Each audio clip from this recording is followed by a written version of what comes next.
Dois cancioneiros gaúchos, que eram inimigos de brincadeira, cantaram sobre as próprias mortes e morreram no mesmo dia.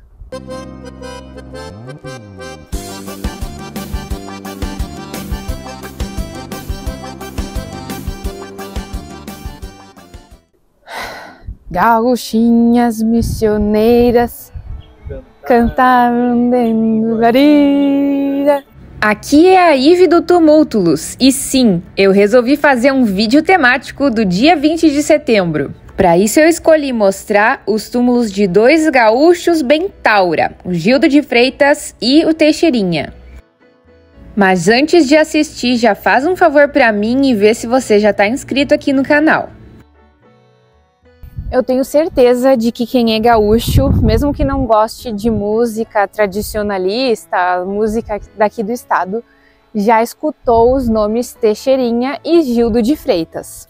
São nomes muito expressivos da nossa música e eu tinha pensado em fazer vídeo sobre eles em conjunto, né? Um vídeo sobre os dois, e essa vontade aumentou mais ainda quando eu descobri que eles faleceram no mesmo dia.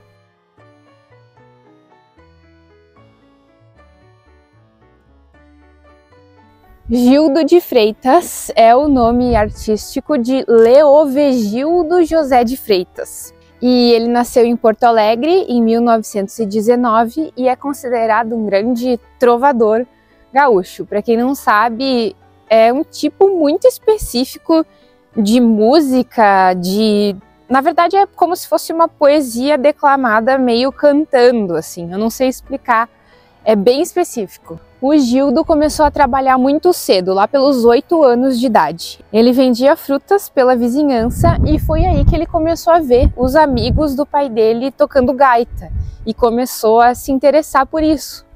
E aí ele começou a ensaiar e aprender a tocar gaita.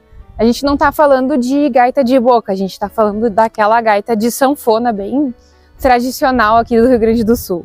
E lá pelos 16 anos o Gildo já era completamente musicalizado, assim, ele era praticamente invencível nos versos. Sabe aquelas disputas de rap que as pessoas meio que cantam, fazendo rimas improvisadas uma contra a outra? É tipo isso, só que não é rap, é música gaúcha. Eu nem tive tempo de ser vagabundo, porque bom gaúcho vergonha não faz. Com 18 anos, o Gildo já tocava em vários bailes na capital aqui do estado. Em 1941, o Gildo se casa com a Carminha e eles têm 5 filhos. Uma coisa engraçada é que ele tinha um arqui-inimigo, que é o outro trovador gaúcho, Teixeirinha. E em muitas músicas, o Gildo e o Teixeirinha se atacavam, tipo provocando um ao outro numa competição, uma disputa entre eles. Mas é claro que tudo começou como uma grande brincadeira, eles gostavam de fazer isso porque entretia muito o público, as pessoas adoravam essa disputa, essa briga que tinha entre eles. Em 1963, o Gildo grava o primeiro disco dele, que se chama Vida de Camponês, e nessa época, e lá pelos anos 70, ele já fazia muito sucesso em vários lugares do Brasil, né?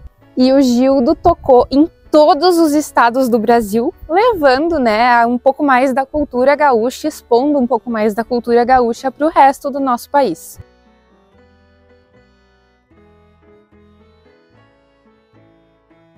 Em 1982, ele grava o seu último disco, que se chama O Ídolo. E nesse ano, ele fez uma apresentação em São Borja, que foi a última apresentação dele. E essa apresentação ficou conhecida como a Despedida, e nela ele fica, né, declamando a poesia cantada por 8 minutos e fica bem claro que ele tá, tipo, dando adeus.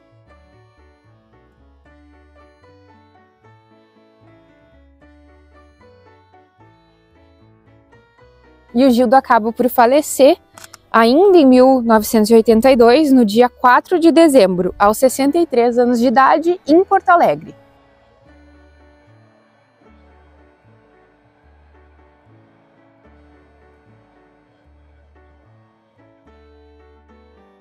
Ele está sepultado aqui no cemitério 2 de Novembro, em Viamão, na região metropolitana de Porto Alegre. E até hoje o Gildo é conhecido como o rei dos trovadores ou o rei do improviso. E sabe quem mais faleceu no dia 4 de dezembro? O arqui-inimigo dele, o Teixeirinha, só que 3 anos após o falecimento do Gildo.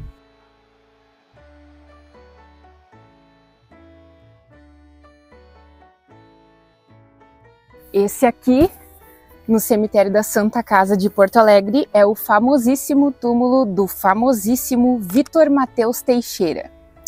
Nunca escutou esse nome? Mas com certeza já escutou o nome artístico dele, Teixeirinha.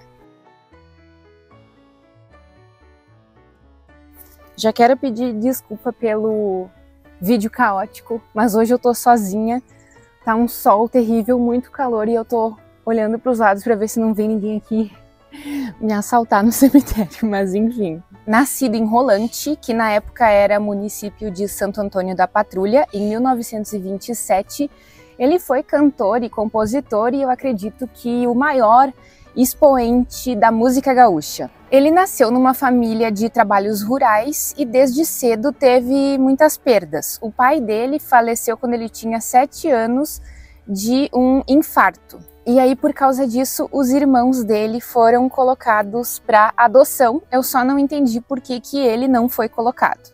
Aos 9 anos, a mãe dele também acaba por falecer e foi uma morte bastante trágica. Ela sofria de epilepsia e um dia, quando ela estava queimando lixo numa fogueira, ela acaba desmaiando e caindo em cima da fogueira. E então ela morre em decorrência das queimaduras. Essa tragédia na vida do Teixeirinha inspirou a música Coração de Luto, na qual ele narra o fato da morte da mãe dele e tem frases como: "O maior golpe do mundo que eu tive na minha vida foi quando com 9 anos perdi minha mãe querida, morreu queimada no fogo, morte triste e dolorida." Perdi minha mãe querida. Depois desse baque, o Teixeirinha acaba vivendo em várias cidades diferentes do Rio Grande do Sul e ele frequentou bem pouco a escola. Ele acabou trabalhando com bicos para poder se sustentar. Não fica muito claro como ele iniciou na carreira artística, mas isso foi lá pelos 20 anos dele. Ele começou a se apresentar em rádios locais nas cidades em que ele passava. Em Santa Cruz do Sul, ele conhece a primeira esposa dele, que é a Zoraida, e eles se casam em 1957. E, inclusive, a Zoraida está sepultada atrás do túmulo dele aqui na Santa Casa. Aquele túmulo com o mesmo granito do túmulo dele é onde ela descansa.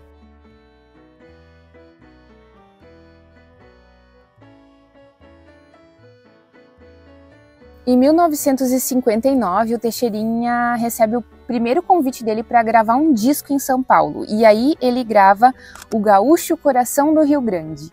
E no mesmo ano ele lança Coração de Luto. E aí foi sucesso total, como um foguete.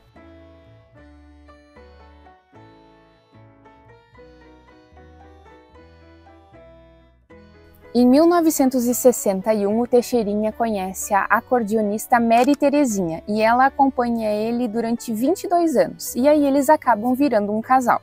Na década de 70, a carreira dele alcança projeção nacional e internacional e ele faz turnês pelo Brasil inteiro e também por outros países.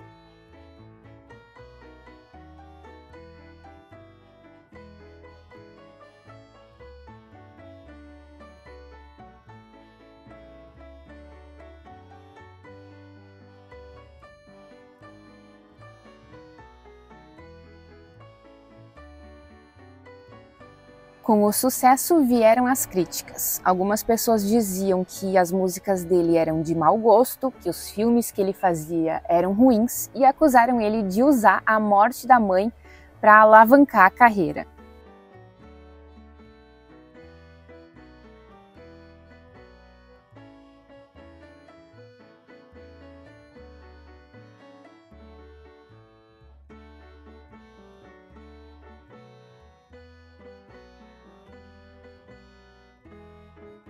Mas as vendas não negam o sucesso. O Teixeirinha é recordista de vendas de discos no Brasil. Em 1983, a Mary Terezinha se separa dele definitivamente. Ela deixa um bilhete dizendo: "Não me farei mais presente ao seu lado".